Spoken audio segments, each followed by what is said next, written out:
করে না, তারা 11 মাসেও ডাকসু দিতে পারে নাই। এই মামুন স্যার আমাদেরকে মব বাহিনী বলেছে।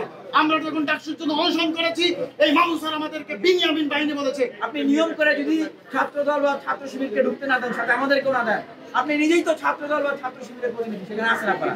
আমাদের প্রতিনিধি তো নাই ভাই। এই যে এখানে স্বতন্ত্র ক্যান্ডিডেট যারা আছে বিশেষ করে, এবং ছোট ছোট সংগঠনের বা প্যানেলের যারা আছে, স্বতন্ত্র প্যানেল, বিভিন্ন প্যানেল, তাদের তো কেউ নাই বিশ্ববিদ্যালয়ের প্রশাসনে। এই যে ভোট কেন্দ্রে যারা অফিসার ছিলেন, সেখানে তো তাদের কেউ নাই, তারা ঢুকতেও পারে নাই। তাহলে এখানে কি হয়েছে আপনারা দেখেছেন ফলাফল। এই জন্যই ঢুকতে দেওয়া হচ্ছে না, যে ওনারা ওনাদের মতো করে যে ম্যানিপুলেশন করেছেন, সাংবাদিকরা ঢুকলে সেই ম্যানিপুলেশন গুলো ধরা খেয়ে যাবে। কেন সাংবাদিকরা ঢুকতে পারবে? নিয়ম অনুযায়ী সাংবাদিকরা থাকবেন, পোলিং এজেন্ডাও থাকবেন।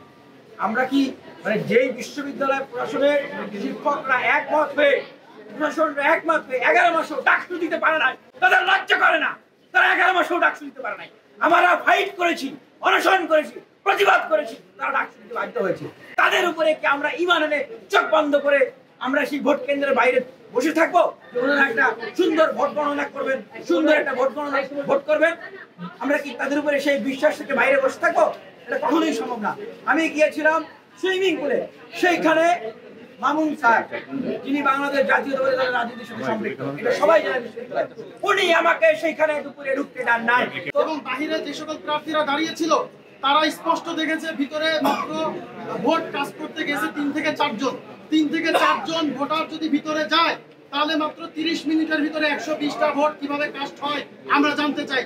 আমরা জানি প্রভোস্ট স্ট্যান্ডিং কমিটির চেয়ারম্যান মামুন স্যার এসএম হলের প্রভোস্ট। আমরা যখন ডাকসুর জন্য আন্দোলন করেছি, এই মামুন স্যার আমাদেরকে মব বাহিনী বলেছে। আমরা যখন ডাকসুর জন্য অনশন করেছি, এই মামুন স্যার আমাদেরকে বিনিয়ামিন বাহিনী বলেছে। এই মামুন স্যার যে তার হাই কমান্ডের নির্দেশ মানার জন্য আমি মনে করি এসএম হলে সে ভোট কারচুপির সাথে সরাসরি জড়িত। আমাদের শিক্ষার্থীরা সেখানে আন্দোলন করছে, আপনারা যাবেন। আমরা স্পষ্ট করে জানাতে চাই, এসএম হলে ভোটার কত, সেখানে কারা ভোট কাস্ট করেছে, তাদের সেই ভোটার লিস্ট আমাদেরকে দেখাতে হবে। কারা ভোট দিয়েছে সেটা দেখাতে হবে, সিসিটিভি ফুটেজ দেখাতে হবে। তারা কোনো কিছুই দেখাতে চাচ্ছেন না, এবং তারা বলছেন এটা কিছু না, এগুলা এটাকে প্রাইভেসির জন্য করা যাবে না। প্রাইভেসির জন্য করা যাবে না। আপনারা আবার এখানে এটা প্রাইভেসি কি?